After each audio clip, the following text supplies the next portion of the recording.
સીધી નજરમાં હોય 14 છોકરાઓ 14 સ્ટુડન્ટો. ઓકે.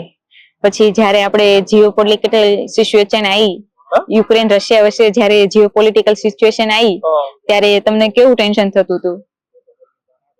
સ્વાભાવિક છે, એ વખતે તો બધાને કોઈ પણ પેરેન્ટ્સ હોય ઓલ ઓવર વર્લ્ડમાં ટેન્શન હતું. આપણે તો આપણા છોકરાઓ ત્યાં હતા, આપણે તો નિર્ભય સર હતા એટલે કોઈ નિર્ભય સર હતા એટલે આપણે એડવાન્સમાં પ્લાનિંગ કરીને બોલાવી લીધું હતું. ઓકે સર, બરાબર છે.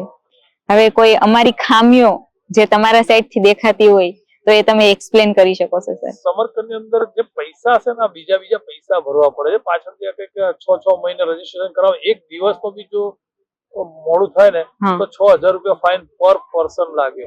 અચ્છા, હવે એ સર ત્યાંની ગવર્મેન્ટ નો રૂલ્સ છે એટલે એક દિવસ, અરે એ બી નહીં, એ બી દિવસ પૂરો થઈ ગયો.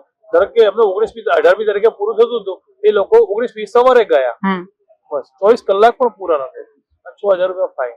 એટલે આવું ક્યાંક થતું હોય છે. થોડુંક સ્ટુડન્ટો ઉપર આવું કે હવે સ્ટુડન્ટો